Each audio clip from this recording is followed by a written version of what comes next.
आज हम sustainable development topics के बारे में बात करेंगे। अभी तक हम लोग पढ़े थे प्रीवियस क्लास में टाइप्स ऑफ सेक्टर्स और इंडस्ट्रीज, ठीक ना। प्रीवियस क्लास में हम बताया थे कि इंडस्ट्रीज अलग अलग तरह का होता है, एक सेक्टर में कई तरह के इंडस्ट्रीज होती है, ये सब बताया गया है। अब देखिए, तो इंडस्ट्रीज जो होता है, अब उसमें प्रोडक्शन होता है। प्रोडक्शन के लिए क्या चाहिए? पावर चाहिए। प्रोडक्शन के लिए क्या चाहिए? पावर चाहिए। पावर हमको कहां से मिलता है? तो या पावर हमको मिलता है या तो जहां से पावर जनरेट होता है। तो पावर जनरेशन कौन कौन से तरह से होता है?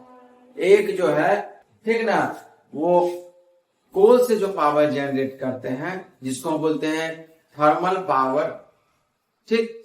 एक जो होता है हम लोग पानी से, जिसको बोलते हैं हाइडल एनर्जी, ठीक ना। उससे जो इलेक्ट्रिसिटी जनरेट करता है उसको हाइड्रो इलेक्ट्रिसिटी। और एक होता है एटॉमिक एनर्जी, ठीक ना। ये सब जो होते हैं एनर्जी होते हैं, ठीक। इसके अलावा गैस से भी बिजली का प्रोडक्शन होता है, उत्पादन। अब देखिए, दूसरा चीज हम लोग व्हीकल के मामले में, व्हीकल प्रोडक्शन के मामले में, प्रोड्यूस करने के मामले में वर्ल्ड के टॉप 3 मेजर कंट्रीज में आ गए हैं। लेकिन ये जो गाड़ियां होती हैं ये किस पर चलती हैं? ये चलती है फॉसिल फ्यूल्स पर। फॉसिल फ्यूल्स आपको पता होगा कि पेट्रोल, कोल हो गया, है ना, ये सब जो होते हैं वो फॉसिल फ्यूल्स होते हैं, ठीक। अब फॉसिल फ्यूल्स क्या करते हैं? कार्बन का एक्सर्शन करते हैं। तो कार्बन जब एक्सर्ट होता है, एटमॉस्फेयर में जाता है, तो वहां पर क्या होता है? ग्रीन हाउस इफेक्ट के कारण वहां पर एटमॉस्फेरिक टेम्परेचर क्या होता है? बढ़ता है। और फिर क्या होता है? आदमी के लाइफ में बहुत सारा नए नए तरह का डिसीज होने लगता है, ठीक। एयरबॉर्न डिजीज होता है। दूसरा, फिर अगर हम डेवलपमेंट कर रहे हैं, ठीक, डेवलपमेंट के साथ क्या होता है? जैसे किसी भी तरह के इंडस्ट्रीज में पानी की जरूरत होती है। पानी वहां से वेस्टेज जो निकलता है वो क्या करता है? पानी नदी में जाता है और वहां पर वाटर बोर्ड या हम लोग सॉलिड वेस्ट क्या होता है, बड़े बड़े जो मेट्रोपॉलिटन सिटीज है उसके सॉलिड वेस्ट क्या होता है? डायरेक्ट नदियों में बहाते हैं। आप कानपुर में देखिए, पटना में देखिए, है ना, आप इवन दिल्ली में देखिए, यमुना में, है ना, ये सब क्या करते हैं? सॉलिड वेस्ट नदियों में डाल, है कि नहीं। इसके अलावा कानपुर एशिया का सबसे बड़ा लेदर का मैन्युफैक्चरिंग हब है, वो सारा क्या होता है? यमुना गंगा में ही सारा वेस्टेज निकलता है।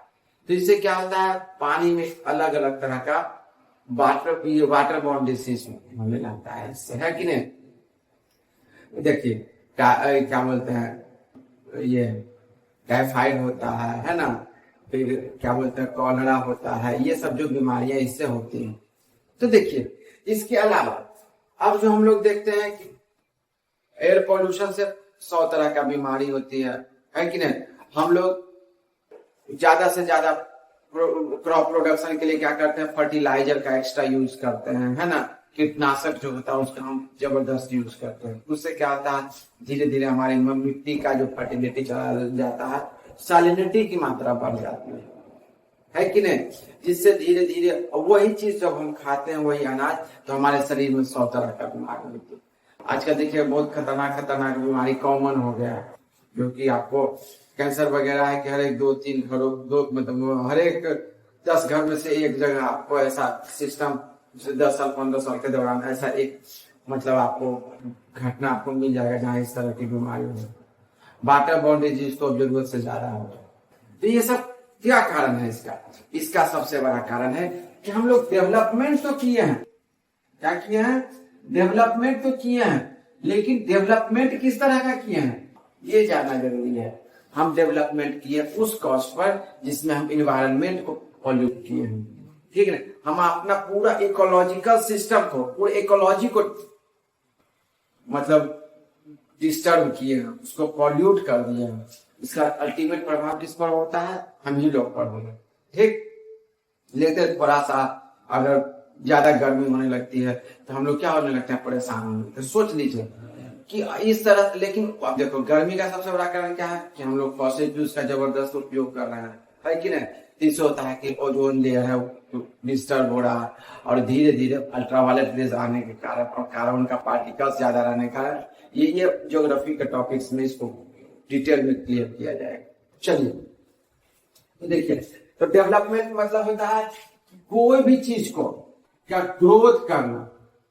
ग्रोथ क्या, किस चीज में ग्रोथ करना, उसके क्वालिटी में ग्रोथ करना, यानी कि क्वालिटी को इनहांस करना, है कि नहीं, उसके थोड़ा क्वालिटी को बढ़ाना और उसके एडवांसमेंट उसमें करना। एडवांसमेंट का मतलब क्या होता है, जैसे आप अभी तैयारी कर रहे हैं जनरल कंपटीशन की, है कि नहीं, आप 10th पास किए, ग्रेजुएशन किए, है कि नहीं, आज जनरल कंपटीशन का तैयारी कर रहे हैं, तो ये क्या है, ये आपका डेवलपमेंट है।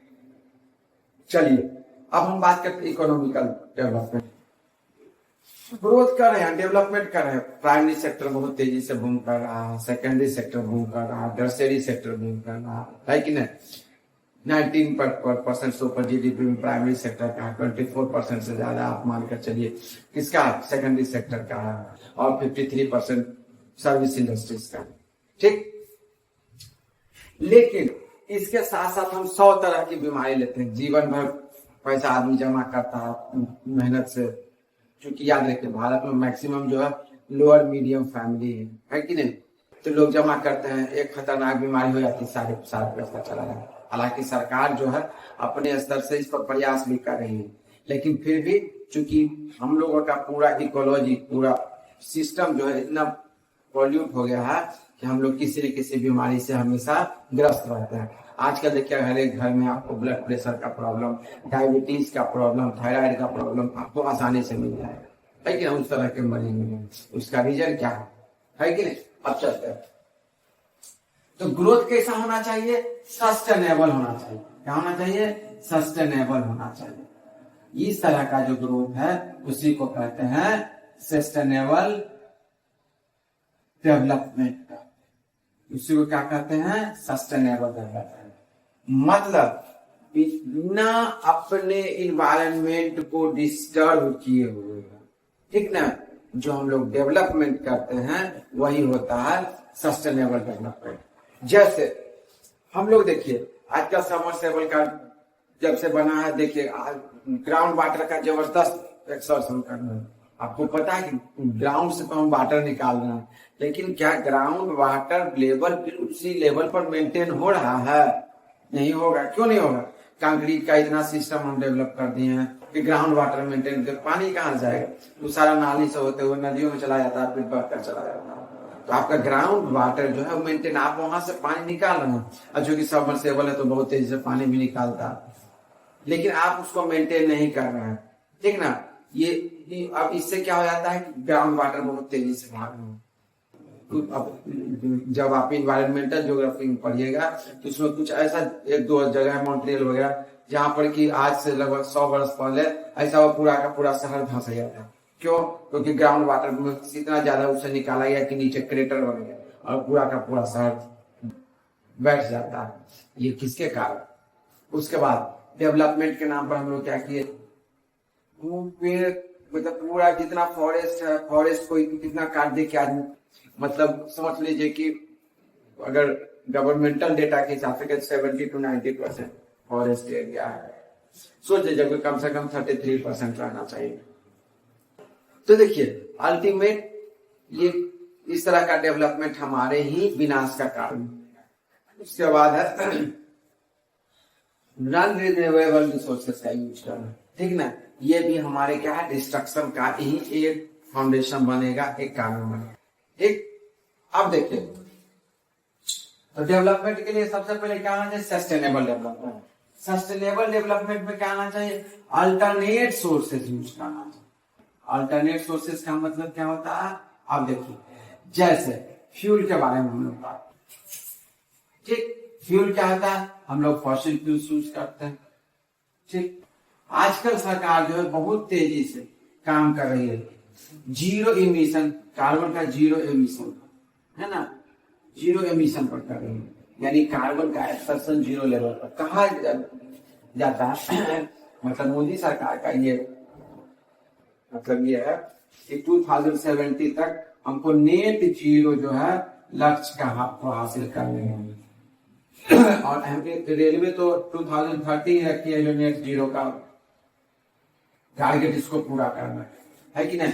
यानी कि क्या है, कहने का मतलब हो गया कि रेलवे जो है, इंडियन रेलवे जो है 2030 तक मतलब फॉसिल फ्यूल से चलने वाले जितने भी तरह के इंजन हैं इस तरह को उसको हटा देंगे, सब अल्टरनेट सोर्सेस हो जाएगा।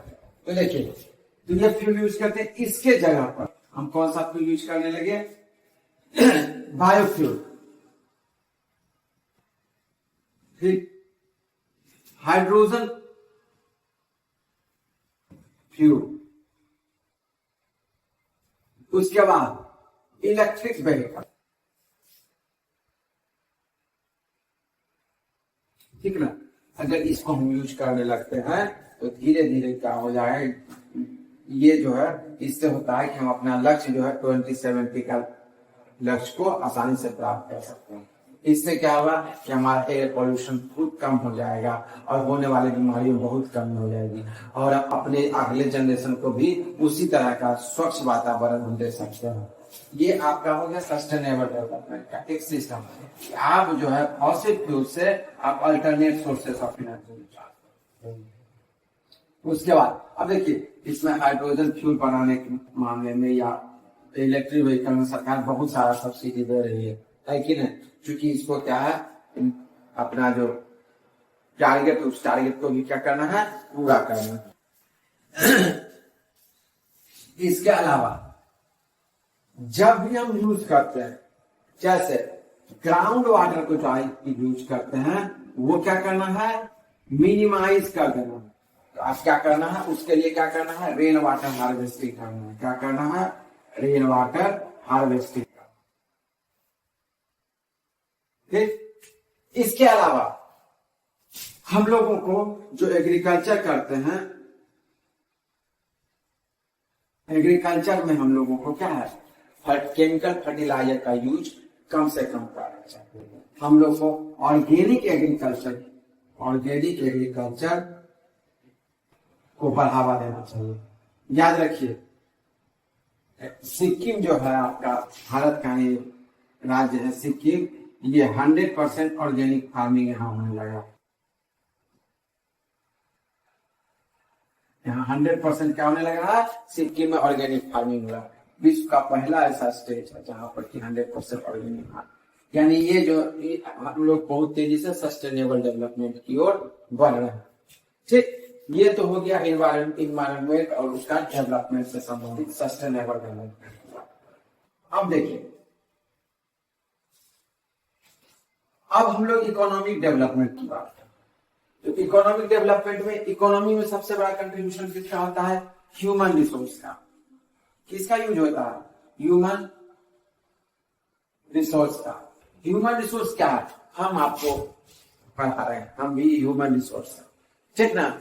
कोई इंजीनियर है, अलग अलग तरह का टेक्नोलॉजिकल एडवांसमेंट दे रहा है, वो भी क्या है, ह्यूमन रिसोर्स है। कोई भी तरह का आर्किटेक्चर है, कोई भी तरह का डॉक्टर है, कोई भी तरह का इस तरह का अलग अलग सब अपना अपने फील्ड में जो स्पेशलाइज है, जो क्या कर रहे हैं, समाज को, समाज का, अपने जनरेशन का डेवलप कर रहे हैं। जो टेक्नोलॉजिकल इस तरह का एडवांसमेंट कर रहे हैं, जैसे कि हम लोग हाइड्रोजन फ्यूल की ओर जा रहे हैं, तो ये क्या है, टेक्नोलॉजिकल एडवांसमेंट है। ये हमारा जो डेवलपमेंट है और वो सस्टेनेबल डेवलपमेंट का परफेक्ट एग्जाम्पल। तो ये सब कैसे है, जब हम हमारे पास वो नॉलेज होगा, जानकारी होगी, पढ़ाई होगी, तभी हम उस लेवल पर पहुंच पाएंगे। ठीक, पूरी दुनिया में जो इनोवेशन है, हम भी रिसर्च और डेवलपमेंट पर ज्यादा से ज्यादा सरकार प्रोत्साहित भी कर रही है। हम लोग ज्यादा से ज्यादा इधर ध्यान देंगे तो ज्यादा से ज्यादा क्या होगा, डेवलपमेंट होगा। तो उसके लिए ह्यूमन रिसोर्स को क्या करना है, तो इसके लिए सबसे पहले क्या करना है, लिटरेसी रेट को बढ़ाना है। लिटरेसी रेट को क्या करना है, बढ़ाना है। आपको पता है हमारे देश में लिटरेसी रेट अभी 36.3%। तो पता है क्या बोलते हैं, जब हमारा देश आजाद हुआ था उस समय 15 to 18% लिटरेसी रेट था। इसके अलावा हमारे देश में health care sector health care sector को मजबूत करना। इससे क्या होगा कि हमारे देश में मोर्टेलिटी रेट है कम हो जाएगी, और हेल्थ केयर सेक्टर ज्यादा डेवलप होने से लोगों को क्या बीमारी से बचाया जाएगा, और हमारे देश का जो जनरेशन है, यंग जनरेशन और हेल्दी जनरेशन को क्या किया जाएगा, तैयार किया जाएगा।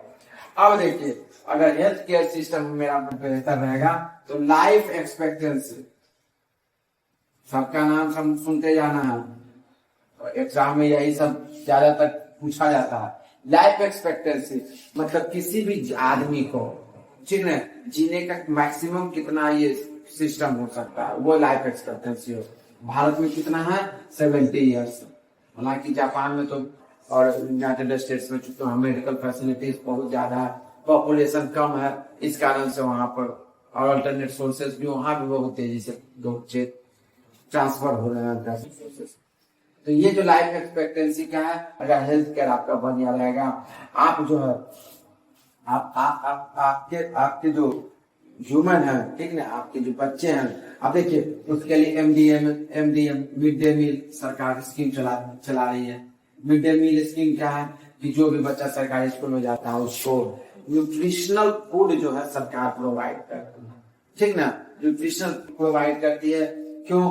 क्योंकि बच्चा जब हेल्दी होगा ठीक ना, तो उसको किसी तरह का डिफिशियंसी डिजीज नहीं होगा, उससे उसका ब्रेन बहुत तेजी से डेवलप होगा, और जो है वो एक बेहतर ह्यूमन रिसोर्स के रूप में तैयार होगा। ठीक, अब देखिए इसके बाद पब्लिक फैसिलिटीज, जिसमें से आपका आ गया हेल्थ केयर, आ गया एजुकेशनल सिस्टम, आ गया ठीक ना, ये सब जो आ गया आपका पब्लिक फैसिलिटीज में आ गया। ठीक, ये जो आपका हो गया, ये सब जरूरी है सस्टेनेबल डेवलपमेंट। ठीक, अब कुछ आपको डेफिनेशन बता देते हैं ठीक ना, इसी से संबंधित। इन्फेंट मोर्टेलिटी रेट है ना, infant mortality rate. Infant mortality क्या होता है? इन्फेंट मोर्टेलिटी होता है कि बच्चा जब जन्म लिया तो उसके 1 साल के अंदर ठीक ना, जो जितना पर 1000 में जितना बच्चा क्या होता है नहीं सर्वाइव कर पाता है, वही आपका कहलाता है पर 1000 में, वही कहलाता है इन्फेंट मोर्टेलिटी रेट कहलाता है। कोई प्रॉब्लम, कोई समस्या? लिटरेसी रेट तो आपको पता ही है, पर 1000 में ठीक ना, लिटरेसी रेट ठीक ना, पर 1000 में आपका कितना जो है परसेंटेज ऑफ ठीक ना पर्सन जो है वो क्या है, लिटरेट है ठीक ना, ये हो गया लिटरेसी रेट आपका हो गया। ठीक, लिटरेसी रेट के बारे में पीछे हम चर्चा कर चुके हैं, मोर्टेलिटी रेट के बारे में भी। मोर्टेलिटी रेट फीमेल में है पर 1000 में 176 है, और मेल में 242, इसको याद रखना है। ठीक, उसके बाद नेट अटेंडेंस रेशियो क्या है, नेट अटेंडेंस रेशियो मतलब जो 14 to 15 इयर्स का जो बच्चा है ठीक ना, उसका स्कूल में क्या अटेंडेंस है ठीक ना, स्कूल में उसका क्या अटेंडेंस है पर 1000 में, यही कहलाता है आपका नेट अटेंडेंस रेशियो। ये इकोनॉमिक्स का कुछ बेसिक्स है ठीक ना, उसको कि दे रहे हैं। इसके अलावा आपको इनोवेशन, इंफ्रास्ट्रक्चर है ना, ये सब पॉवर्टी वगैरह के बारे में आने वाले क्लास में आपको विस्तृत रूप से बताएंगे। आज क्लास यही करते हैं, आप चैनल को सब्सक्राइब कीजिए, कोई प्रॉब्लम हो तो आप पूछिए। ये जो टॉपिक्स है याद रखिएगा, इकोनॉमिक्स का ये ऐसा टॉपिक्स है जिसमें क्वेश्चन पूछा जाता है, बच्चे सबसे ज्यादा फंसते हैं। और धीरे धीरे हम आगे आने वाले क्लास में आपको सारा डेटा प्रेजेंटेशन करेंगे। ठीक, हमारे एग्रीकल्चरल बेसिक डेटा करेंगे, फिर बजट का जो है बजट का हम लोग एनालिसिस करेंगे, और उसके बाद ये जो जितना भी हमारे देश का इकोनॉमिकल सिस्टम से हम अपने पूरे भारत को एक ओवरव्यू जानेंगे अगले क्लास में। अपने भारत का ओवरव्यू इकोनॉमिकल रूप से जानेंगे, यानी इकोनॉमिक्स में उसको किस तरह से डिफाइन कर सकते हैं, परिभाषित कर सकते हैं, इसको नेक्स्ट क्लास में बताएंगे। धन्यवाद, थैंक यू।